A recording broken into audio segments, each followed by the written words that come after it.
কেউ কেউ আবার বসন্তের কোকিল আইসা বলে কুহু কুহু। কেউ কেউ বসন্তের কোকিল হয়ে এসে বলে কুহু কুহু, আমরা এসব চাই না, এমন মন্তব্য করেন জামায়াতের আমির। পঞ্চগড়ে তিনি বলেন, একটি দল 5 বছর পর পর একবার দেখা দেয়। অনেকের মতো দেশের মানুষকে ফেলে পালিয়ে যাব না, আমি দেশের মানুষের পাশে থাকার প্রতিশ্রুতি দেন শফিকুর রহমান। এ সময় ভোটের সুরক্ষা ও রাজনৈতিক ঐক্যের আহ্বান জানিয়ে তিনি বলেন, কেউ ভোট ডাক করতে এলে তাকে সম্মিলিতভাবে রুখে দিতে হবে। মৌসুমী রাজনীতির সমালোচনা করেন তিনি। জনগণ কেন্দ্রিক রাজনীতির কথা উল্লেখ করে তিনি বলেন, আমাদের কাছে কোনো কার্ড নেই, দেশের মানুষ আমাদের কার্ড। দেশের মানুষের ভালোবাসা নিয়ে দেশকে এগিয়ে নিতে চাই। একই সঙ্গে দুর্নীতির বিরুদ্ধে কঠোর অবস্থান জানিয়ে বলেন, আগামীতে কাউকে আর চুরি করতে দেয়া হবে না।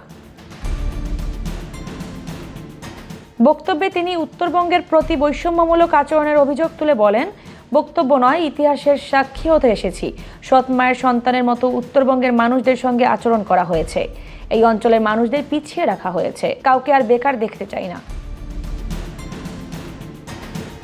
উত্তরবঙ্গকে ইচ্ছা করে গরিব ও পিছিয়ে রাখা হয়েছে বলে মন্তব্য করেন জামায়াতের নেতা। কৃষি ও শিল্পভিত্তিক উন্নয়নের রূপরেখা তুলে ধরেন।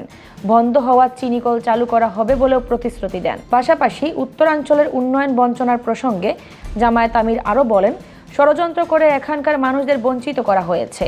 এতদিন যারা চুরি করেছে তাদের পেটের ভেতর থেকে টাকা বের করে উন্নয়ন করব। এর আগে শাহজালাল আন্তর্জাতিক বিমানবন্দরের সাংবাদিকদের প্রশ্নের জবাবে জামায়াত আমির বলেন, একটি রাজনৈতিক দল নিজেদের লোক দিয়ে কৃত্রিম বুদ্ধিমত্তা ব্যবহার করে ভুয়া ভিডিও ছড়িয়ে অপপ্রচার চালাচ্ছে। পাশাপাশি তিনি বলেন, গত 54 বছরে দেশ চোরাবালিতে হারিয়ে গেছে, এখনো নারীদের নিরাপত্তা নিশ্চিত করা যায়নি। এ সময় বস্তা পচা রাজনীতি পরিবর্তনে গণভোটে হ্যাঁ ভোট দেওয়ার আহ্বান জানান তিনি।